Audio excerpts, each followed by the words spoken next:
बिस्मिल्लाहिर्रहमानिर्रहीम। अस्सलाम वालेकुम। Welcome students.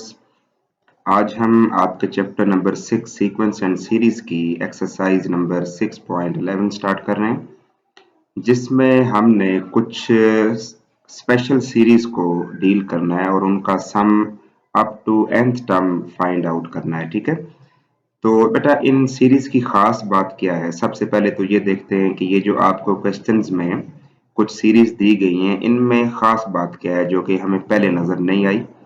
तो देखें, अगर इसको गौर से देखा जाए तो हर टर्म में ये, जैसे कि आपके पास फर्स्ट टर्म है जिसमें 1x1 लिखा हुआ है, इसी तरह सेकंड टर्म में 2x4 है, थर्ड टर्म में 3x7 है।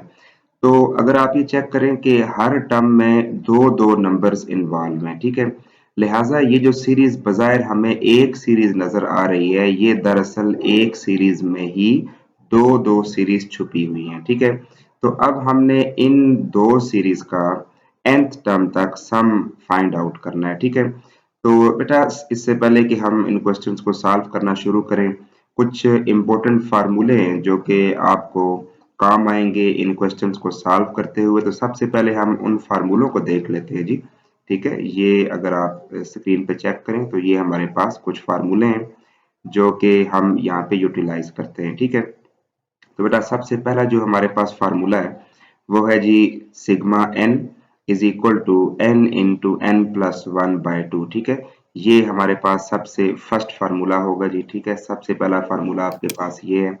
उसके बाद जो सेकंड फार्मूला है sigma n square is equal to ये n into n plus one into two n plus one divided by six. ठीक है, ये हमारे पास सेकंड फार्मूला हो जाएगा। इसी तरह थर्ड फार्मूला अगर हम देखें तो वो है sigma n cube is equal to n square into n plus one का whole square is equal to four. ठीक है, अब ये फार्मूले क्या इनका मतलब है और ये कब यूटिलाइज होते हैं जी, इनको हम देखेंगे इंशाल्लाह क्वेश्चंस के दौरान जब हम क्वेश्चन इनको सॉल्व करेंगे। ठीक है, बहरहाल ये फार्मूले तीनों जो हैं ये आपको जहन में होने चाहिए जब भी आप ये क्वेश्चन करना स्टार्ट करें। तो जी अब हम क्वेश्चन नंबर 1 का फर्स्ट पार्ट जो है वो स्टार्ट करते हैं जी, जिसमें लिखा हुआ है 1x1 plus 2x4 plus 3x7। ठीक है, ये हमारे पास जी इसका पहला क्वेश्चन है। तो अब हम देखते हैं जी, सबसे पहले इसमें आपके पास ये जो एक सीरीज दी हुई थी, इस सीरीज में जो पहला पहला नंबर है अगर मैं उनको यहाँ पे लिख लूं तो ये फर्स्ट फर्स्ट नंबर 1 2 3 4, ये आपको एक अर्थमेटिक प्रोग्रेशन नजर आएगी। तो अगर मैं इसकी nth टर्म अलग से फाइंड आउट कर लूं तो देखते हैं जी जरा क्या आता है। ठीक है, तो ये देखें जी a की वैल्यू 1 है, d की वैल्यू भी 1 है। तो अब अगर हम इसको सॉल्व आउट कर लें तो a की n हमारे पास बन जाएगी, ये सारी अगर कैलकुलेशन कर लें तो a की n इज इक्वल टू आपके पास n बन जाएगा। ठीक है बेटा, इसी तरह हम फिर अगर थोड़ा आगे चल के देखें तो अगर इसी सीरीज में जो आपको क्वेश्चन में दी हुई थी, अगर इसका दूसरा दूसरा नंबर हम सिलेक्ट कर लेंगे तो हमें ये नजर आएगा कि ये भी अर्थमेटिक प्रोग्रेशन ही बन रही है। तो अर्थमेटिक प्रोग्रेशन का फार्मूला यूटिलाइज करें तो आपके पास ए एन की जो वैल्यू है वो 3n-2 आ जाएगी। अब आप देखें कि ये जो दोनों नंबर्स हैं हमारे पास, जो सीरीज गिवन थी, ये देखें ये सीरीज जो हमारे पास है इसमें हर टर्म में दोनों नंबर आपस में मल्टीप्लाई हो रहे हैं। लिहाजा हमने इन दोनों की पहले अलग अलग nth टर्म फाइंड की। ठीक है, एक की nth टर्म जो है वो n आ गई है, दूसरे की 3n-2 आ गई है।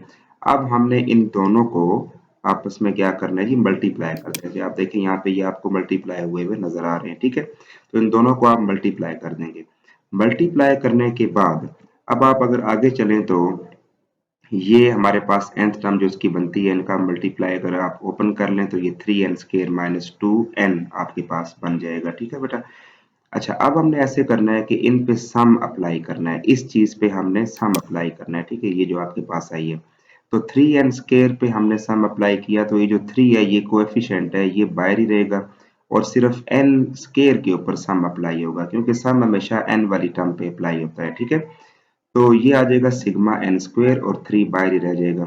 इसी तरह 2n है तो इसमें 2 कोएफिशिएंट है वो बाहर रहेगा और n के ऊपर सिर्फ सम अप्लाई हो जाएगा। अब आप देखें 3 इसी तरह। अब सिग्मा एन स्क्वेयर जो है वो आप जानते हैं कि अभी हमने इसका फार्मूला देखा है, ये अब आप देखें ये फार्मूला आपने चेक किया था। ठीक है, तो फार्मूले में आप देख सकते हैं कि सिग्मा एन स्क्वायर की वैल्यू क्या है, ठीक है। अच्छा जी, वो हमने यहाँ पे पुट कर दी। इसी तरह माइनस है 2 इसी तरह लिखा और सिग्मा एन की जगह पे उसकी वैल्यू हमने पुट आउट कर दी है, ठीक है बेटा। अच्छा जी, इसको हम रेस करते हैं। अब हम देखते हैं जी, इसके बाद इनको हमने सॉल्व आउट किया। बस ये सिंपल सी कैलकुलेशन है, आप जिस तरह इजी समझें इसको कर सकते हैं और एट द एंड आपके पास ये हमारे पास एक इसका आंसर आ जाएगा जी, ठीक है। ये आंसर हमारे पास आज के इस क्वेश्चन का फाइनलाइज हो जाएगा, ठीक है। अच्छा, इसके बाद हम चलते हैं जी आगे। नेक्स्ट क्वेश्चन भी तकरीबन सेम टू सेम है जी, इसको भी आप चेक कर सकते हैं, ठीक है।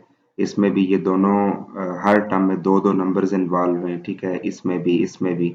और हमने इनको सबसे पहले फर्स्ट नंबर को लेना है अलग से, 135 बन रहा है। इसी तरह सेकंड नंबर को लेना है, वो अलग से आ जाएगा। इन दोनों की जब हमने nth टर्म निकाल लेनी है तो फिर उस nth टर्म को मल्टीप्लाई कर देना है आपस में, जैसे कि आप यहाँ पे ये देख सकते हैं, ठीक है। तो मल्टीप्लाई करने के बाद अब आप इस चीज पे सम अप्लाई करेंगे और याद रखें कोफिशिएंट हमेशा बाहर आता है और n के ऊपर सिर्फ सम अप्लाई होता है और उसके बाद आप जो फार्मूले यहाँ पे देख चुके थे यही दो फार्मूले आपने यूटिलाइज करने हैं, ठीक है। तो बेटा चले आगे चलते हैं। इसके बाद ये क्वेश्चन भी तकरीबन सेम है, ठीक है। अब हम जरा देखते हैं कि कितने क्वेश्चन हैं जो कि हमारे इसी मेथड से सॉल्व हो सकते हैं।